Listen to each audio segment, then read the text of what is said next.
Start ಆಯ್ತು.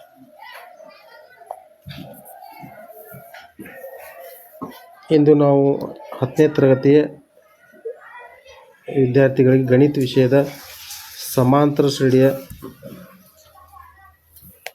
ಅಧ್ಯಾಯವನ್ನು start ಮಾಡೋಣ. ಸಮಾಂತರ ಶ್ರೇಣಿ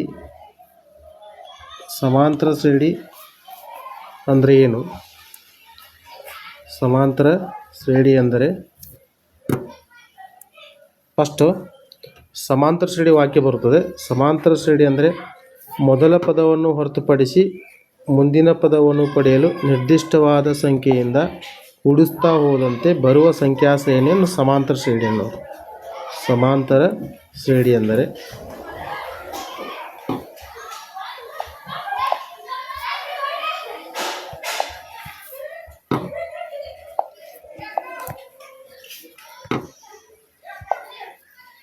ಸಮಾಂತರ ಶ್ರೇಣಿ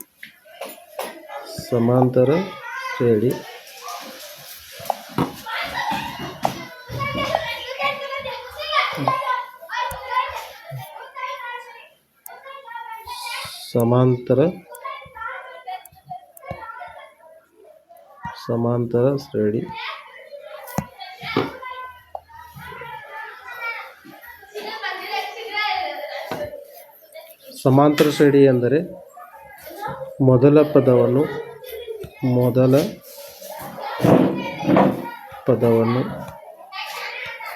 ಹೊರತುಪಡಿಸಿ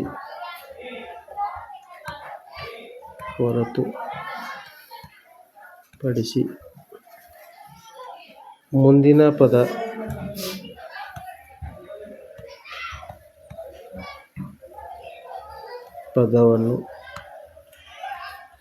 ಪಡೆಯಲು ನಿರ್ದಿಷ್ಟವಾದ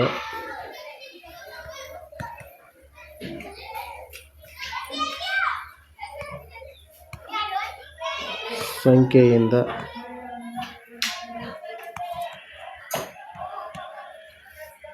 ಕೂಡಿಸ್ತಾ ಹೋದಂತೆ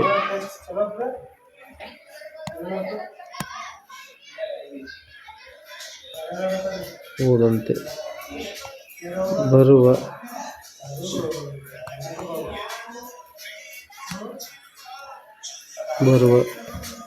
ಸಂಖ್ಯಾ ಶ್ರೇಣಿಯನ್ನು ಸಮಾಂತರ ಶ್ರೇಣಿ ಎನ್ನುವರು.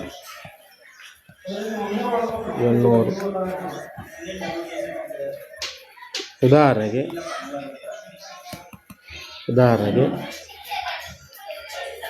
1 2 3 4 ಇದು ಸಮಾಂತರ ಶ್ರೇಣಿಯ ಉದಾಹರಣೆಯಾಗಿದೆ. 2ರ ಮಗ್ಗಿಗಳು 2 4 6 8 10 ಇವುಗಳ ಮಧ್ಯೆ ನಿರ್ದಿಷ್ಟವಾದ ಸಂಖ್ಯೆ ಒಂದು ಸಂಖ್ಯೆ ಕೂಡಿಸ್ತಾ ಹೊಂಟಿವಿ. +1 +1 +1 ಇವುಗಳ ಸಂಖ್ಯೆ ನಿರ್ದಿಷ್ಟವಾದ ಸಂಖ್ಯೆ ಕೂಡಿಸೋದಕ್ಕೆ ಏನು ಕರೀತಾರೆ? ಸಮಾಂತರ ಶ್ರೇಣಿ ಅಂತ ಕರೀತಾರೆ. ಸಮಾಂತರ ಶ್ರೇಣಿಯಲ್ಲಿ 2 ವಿಧಗಳು. ಒಂದು ಪರಿಮಿತ ಸಮಾಂತರ ಶ್ರೇಣಿ, ಇನ್ನೊಂದು ಅಪರಿಮಿತ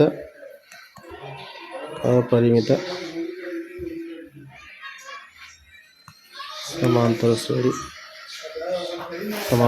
ಶ್ರೇಣಿ. ಪರಿಮಿತ ಸಮಾಂತರ ಶ್ರೇಣಿ ಅಂದರೆ ಸಮಾಂತರ ಶ್ರೇಣಿ ಕೊನೆಯ ಪದವನ್ನು ಒಳಗೊಂಡಿದ್ದರೆ ಅದನ್ನು ಪರಿಮಿತ ಸಮಾಂತರ ಶ್ರೇಣಿಯನ್ನು. ಉದಾಹರಣೆಗೆ 1 2 3 4 ಅಪ್ ಟು 20ನೇ ಪದ ಕೊನೆಯ ಪದವನ್ನು ಒಳಗೊಂಡಿದ್ದರೆ ಅದಕ್ಕೆ ಪರಿಮಿತ ಸಮಾಂತರ ಶ್ರೇಣಿ ಎನ್ನುವರು. ಅಪರಿಮಿತ ಸಮಾಂತರ ಶ್ರೇಣಿ ಅಂದರೆ ಕೊನೆಯ ಪದವನ್ನು ಒಳಗೊಂಡಿರುವುದಿಲ್ಲ. ಸಮಾಂತರ ಶ್ರೇಣಿಯು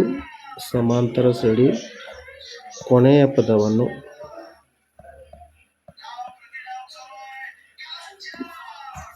ಹೊಂದಿರುವುದಿಲ್ಲ.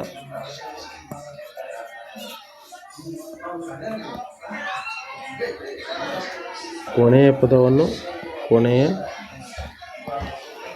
ಪದವನ್ನು ಹೊಂದಿರುತ್ತದೆ.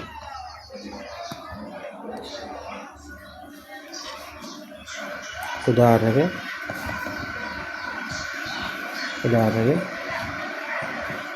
1 2 3 4 ಡ್ಯಾಶ್ 10 ಡ್ಯಾಶ್ ಇದು ಕೊನೆಯ ಪದವನ್ನು ಹೊಂದಿರಂಗಿಲ್ಲ. ಸಮಾಂತರ ಶ್ರೇಣಿಯ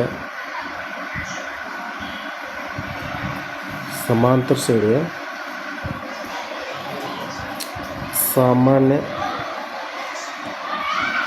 ರೂಪ. ಸಮಾಂತರ ಶ್ರೇಣಿಯ ಸಾಮಾನ್ಯ ರೂಪ a plus b, a plus 2d, a plus 3d dash dash up to an is equal to a plus n minus 1 into t. ಸಮಾಂತರ ಶ್ರೇಣಿಯ ಸಾಮಾನ್ಯ ರೂಪ,